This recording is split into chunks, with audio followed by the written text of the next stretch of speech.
ನಿನ್ನೆ ಮುಖ್ಯಮಂತ್ರಿಗಳ ಹೇಳಿಕೆಯನ್ನು ಕೂಡ ನಾನು ಗಮನಿಸಿದ್ದೇನೆ. ನಾವು ರಾಜ್ಯ ಸರ್ಕಾರ ರೈತರಿಂದ ಬಲವಂತವಾಗಿ ಜಮೀನನ್ನ ಕಸ್ಕೊಳ್ಳೋದಿಲ್ಲ.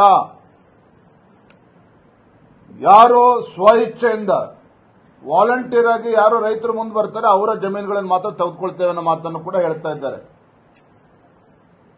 ಆದರೆ ವಾಸ್ತವಿಕ ಸತ್ಯ ಏನು ಅಂತ ಹೇಳಿದ್ರೆ, ನಾವು ಕೂಡ ಪ್ರದೇಶಕ್ಕೆ ಭೇಟಿಯನ್ನು ಕೊಟ್ಟಾಗ ರೈತರೇ ಹೇಳ್ಕೊಂಡಿರುವಂತದ್ದು, ರಾತ್ರೋರಾತ್ರಿ ಗುಂಡಾಗಳು ಅವ್ರ ಮನೆ ಬಾಗಿಲಿಗೆ ಬರ್ತಾರೆ, ತಮ್ಮ ಜಮೀನನ್ನ ಬಿಡ್ಕೊಡ್ಬೇಕು ಅನ್ನುವ ಬೆದರಿಕೆಯನ್ನು ಕೂಡ ಒಡ್ತಾ ಇದ್ದಾರೆ ಅನ್ನೋದನ್ನ ಸ್ವತಃ ರೈತರುಗಳೇ ಹೇಳಿದ್ದಾರೆ.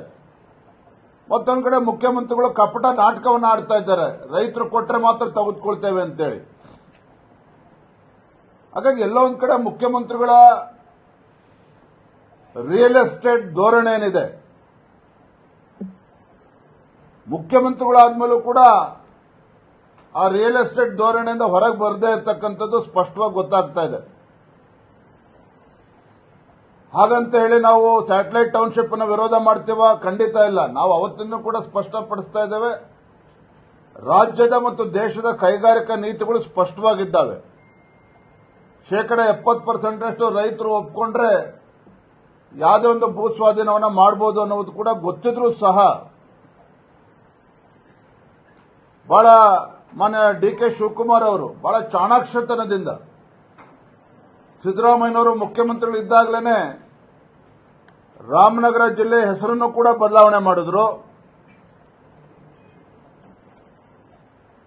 ಹೆಸರು ಬದಲಾವಣೆ ಮಾಡಿದ ಮೊದಲ ಹಂತ ಅಷ್ಟೇನೆ. ಈಗ ರೈತರ ಜಮೀನನ್ನು ಕೂಡ ಕಸ್ಕೊಳ್ಳೋಕೆ ಹೊರಟಿದ್ದಾರೆ. ಬಿಡದಿ ಟೌನ್ಶಿಪ್ ಅನ್ನ ಉಪನಗರದ ನೆಪದಲ್ಲಿ ಅಲ್ಲಿ ರೈತರೇ ಮಾತನಾಡ್ತಾ ಇದ್ದದ್ದು ನಾನು ಕೇಳಿದ್ದೇನೆ. ಮುಖ್ಯಮಂತ್ರಿಗಳು ಸಾವಿರಾರು ಎಕರೆ ಜಮೀನಿನಲ್ಲಿ ಒಡೆಯರಿದ್ದಾರೆ, ಅವರೇನೆ. ಅವರ ಬಂಧು ಬಳಗದವರೆಲ್ಲರೂ ಕೂಡ 100 ಎಕರೆ 1000 ಎಕರೆನ ಇಟ್ಕೊಂಡಿದ್ದಾರೆ. ಸಣ್ಣ ರೈತರು ಹೊಟ್ಟೆ ಮೇಲೆ ಹೊಡಿತಕ್ಕಂಥ ಕೆಲಸ ಮಾಡೋದಕ್ಕೆ ಹೊರಟಿದ್ದಾರೆ ಮುಖ್ಯಮಂತ್ರಿಗಳು ಅನ್ನೋ ಆರೋಪವನ್ನು ಕೂಡ ಸ್ಥಳೀಯ ರೈತರು ಹೇಳಿರುವಂತದ್ದು ಕೂಡ ನಾನು ಕೇಳಿದ್ದೇನೆ. ಹಾಗಾಗಿ ತಮ್ಮ ಮುಖೇನ ಈ ರಾಜ್ಯದ ಮುಖ್ಯಮಂತ್ರಿಗಳಿಗೆ ನಾನು ಮತ್ತೊಮ್ಮೆ ಆಗ್ರಹ ಪಡಿಸ್ತಾ ಇದ್ದೇನೆ, ರೈತರನ್ನ ಒಕ್ಕಲೆಬ್ಬಿಸುವಂತ ಕೆಲಸ ನೀವು ಮಾಡಬೇಡಿ. ಹಿಂದೆ ಕುಮಾರಸ್ವಾಮಿ ಮುಖ್ಯಮಂತ್ರಿಗಳಿದ್ದಾಗ ಪ್ರಾರಂಭ ಆಯಿತು ಅಂತೇಳಿ ನೆಪ ಒಡ್ಡಿ ಕೋಟ್ಯಾಂತರ ರೂಪಾಯಿ ಬೆಲೆ ಬಾಳ್ತಕ್ಕಂಥ ರೈತರ ಜಮೀನನ್ನ ಕೃಷಿ ಚಟುವಟಿಕೆಗಳಿಗೆ ಯೋಗ್ಯವಾಗಿರ್ತಕ್ಕಂಥ ಜಮೀನನ್ನ ಕಸಿದುಕೊಳ್ತಕ್ಕಂಥ ದುಸ್ಸಾಹಸಕ್ಕೆ ಕೈ ಹಾಕಬೇಡಿ. ರೈತರ ಶಾಪಕ್ಕೆ ನಿಮ್ಮ ಸರ್ಕಾರ ಬಲಿಯಾಗಬೇಕಾಗ್ತದೆ ಅನ್ನುವ ಎಚ್ಚರಿಕೆಯನ್ನು ಕೂಡ ನೀಡ್ತಾ ಇದ್ದೇನೆ. ಇದ್ರ ಮಧ್ಯೆ ರಾಹುಲ್ ಗಾಂಧಿ ಅವರು ಎಲ್ಲಿದ್ದಾರೆ? ವಿದೇಶ ಪ್ರವಾಸದ ಬ್ಯುಸಿಯಲ್ಲಿರ್ತಕ್ಕಂಥ ರಾಹುಲ್ ಗಾಂಧಿ ಅವರು ಇವತ್ತು ಇಂಥ ಗಂಭೀರವಾಗಿರ್ತಕ್ಕಂಥ ವಿಚಾರ ದೇಶದ ಬೇರೆ ಬೇರೆ ಭಾಗದಲ್ಲಿ, ಪ್ರಪಂಚದ ಬೇರೆ ಬೇರೆ ದೇಶಗಳಲ್ಲಿ ಫೋಟೋ ಆಪ್ ಮಾಡತಕ್ಕಂಥ ರಾಹುಲ್ ಗಾಂಧಿ ಅವರು ಹಿಂದೆ ಭಾರತ್ ಜೋಡೋ ಯಾತ್ರೆಯನ್ನು ಕೂಡ ಮಾಡಿದ್ರು. ಹಾಗಾಗಿ ಮಾನ್ಯ ರಾಹುಲ್ ಗಾಂಧಿ ಅವರಿಗೂ ಕೂಡ ತಮ್ಮ ಮುಖೇನ ನಾನು ವಿನಂತಿ ಮಾಡ್ತೇನೆ, ನಿಮ್ಮ ರಾಜ್ಯ ಸರ್ಕಾರ, ನಿಮ್ಮ ಮುಖ್ಯಮಂತ್ರಿಗಳ ಧೋರಣೆಯನ್ನ ನೀವು ಕೂಡ ಖಂಡಿಸಬೇಕು. ಬಿಡದಿ ಅಷ್ಟೇ ಅಲ್ಲ, ರಾಜ್ಯದ ರೈತರ ರಕ್ಷಣೆ ವಿಚಾರದಲ್ಲಿ ತಾವು ಕೂಡ ರೈತರ ಪರವಾಗಿ ನಿಲುವನ್ನು ತೆಗೆದುಕೊಳ್ಬೇಕು. ಇಲ್ಲಿ ಬಂದು ರೈತರಿಗೆ ಧೈರ್ಯವನ್ನು ಕೊಡುವಂತ ಕೆಲಸ ಮಾಡಬೇಕು ಅನ್ನುವ ಆಗ್ರಹವನ್ನು ಕೂಡ ನಾನು ಮಾಡ್ತಾ ಇದ್ದೇನೆ. ನಾಳೆಯ ದಿನ ಭಾಜಪದ ನಮ್ಮೆಲ್ಲ ಸಂಸದರು, ಶಾಸಕರು, ವಿಧಾನ ಪರಿಷತ್ ಸದಸ್ಯರು, ಹಿಂದಿನ ಎಲ್ಲ ಚುನಾಯಿತ ಪ್ರತಿನಿಧಿಗಳು ಇವರೆಲ್ಲರ ನೇತೃತ್ವದಲ್ಲಿ ಬೆಂಗಳೂರಿನ ಫ್ರೀಡಂ ಪಾರ್ಕ್ನಲ್ಲಿ ಕಾಂಗ್ರೆಸ್ ಸರ್ಕಾರದ ಈ ರೈತ ವಿರೋಧಿ ಧೋರಣೆ ವಿರುದ್ಧ ಬೃಹತ್ ಪ್ರತಿಭಟನೆಯನ್ನು ಕೂಡ ನಾಳೆ ದಿನ ಹಮ್ಮಿಕೊಂಡಿದ್ದೇವೆ. ಮತ್ತೊಂದು ಪ್ರಮುಖವಾಗಿರ್ತಕ್ಕಂಥ ವಿಚಾರ ಅಂತ ಹೇಳಿದ್ರೆ, ಬೆಂಗಳೂರಿಗೆ 2ನೇ ಏರ್ಪೋರ್ಟ್, ಕರ್ನಾಟಕಕ್ಕೆ 2ನೇ ಒಂದು ಏರ್ಪೋರ್ಟ್ ತರಬೇಕು ಅಂತೇಳಿ ಅದನ್ನು ಕೂಡ ಕನಕಪುರಕ್ಕೆ ತೆಗೆದುಕೊಂಡು ಹೊರಟಿದ್ದಾರೆ. ನಾನು ಮಾನ್ಯ ಮುಖ್ಯಮಂತ್ರಿಗಳ ಪತ್ರವನ್ನು ಕೂಡ ಬರೀತಾ ಇದ್ದೇನೆ. ಕನಕಪುರಕ್ಕೆ ಆ ಏರ್ಪೋರ್ಟ್ ಅನ್ನು ತೆಗೆದುಕೊಂಡು ಹೋಗೋ ಬದಲು ತುಮಕೂರು ಆಸ್ಪಾಸ ಏರ್ಪೋರ್ಟ್ ಅನ್ನು ತಂದ್ರೆ ಮಧ್ಯ ಕರ್ನಾಟಕಕ್ಕೂ ಕೂಡ ಅದರಿಂದ ಲಾಭ ಆಗ್ತದೆ, ಉತ್ತರ ಕರ್ನಾಟಕಕ್ಕೂ ಕೂಡ ಅದರಿಂದ ಲಾಭ ಆಗ್ತದೆ.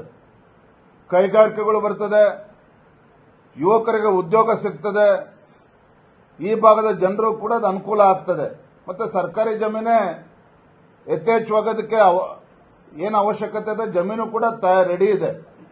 ಇದನ್ನ ಬಿಟ್ಬಿಟ್ಟು ಮತ್ತೆ ಮತ್ತೆ ಮುಖ್ಯಮಂತ್ರಿಗಳು ಕೇವಲ ತಮ್ಮ ರಿಯಲ್ ಎಸ್ಟೇಟ್ ದಂಧೆಗೋಸ್ಕರ ಏರ್ಪೋರ್ಟ್ ಅನ್ನ ಕನಕಪುರಕ್ಕೆ ತೆಗೆದುಕೊಂಡು ಹೋಗ್ತಕ್ಕಂಥದ್ದು ಅಕ್ಷಮ್ಯ ಅಪರಾಧ.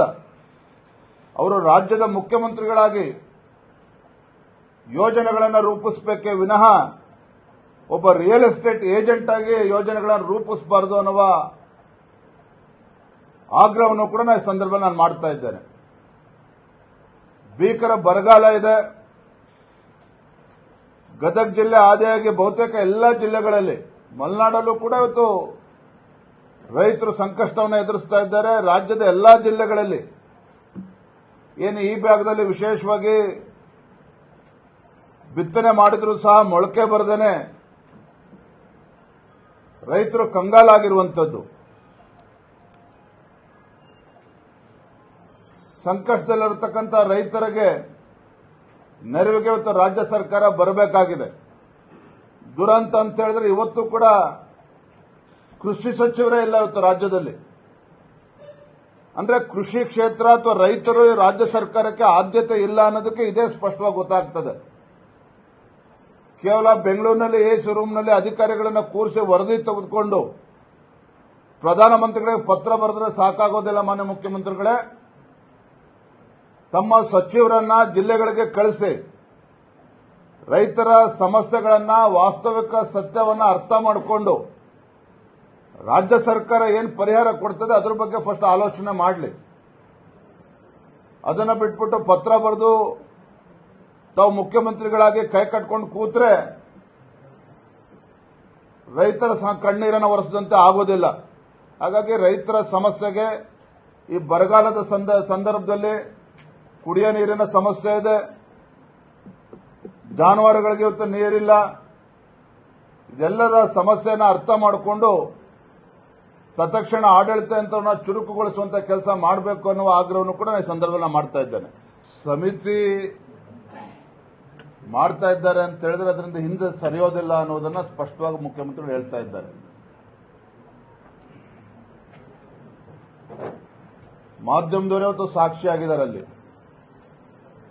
ಎಷ್ಟು ಫಲವತ್ತಾಗಿರ್ತಕ್ಕಂಥ ಜಮೀನು ಅಂತ ಹೇಳಿದ್ರು, ತೋಟಗಾರಿಕೆಯಲ್ಲಿ ಆಗ್ತಾ ಇದೆ, ಕಬ್ಬು ಬೆಳೀತಾ ಇದ್ದಾರೆ ರೈತರು. ಇವತ್ತು ಆ ಭಾಗದಲ್ಲಿ ಬಹಳ ನೆಮ್ಮದಿಯ ಬದುಕನ್ನ ಅಲ್ಲಿ ಸಾಗಿಸ್ತಾ ಇದ್ದಾರೆ. ಅದನ್ನು ನೆಮ್ಮದಿಗೆಡಿಸುವಂತ ಕೆಲಸವನ್ನ ಇವತ್ತು ರಾಜ್ಯ ಸರ್ಕಾರ ಕೈ ಹಾಕಿರುವಂತದ್ದು. ಸಮಿತಿ ಮಾಡುವಂತ ಅವಶ್ಯಕತೆನೇ ಏನಿಲ್ಲ. ಇಲ್ಲಿ ರೈತರು ಇವತ್ತು ಅವರ ನಿಲುವು ಸ್ಪಷ್ಟವಾಗಿದೆ.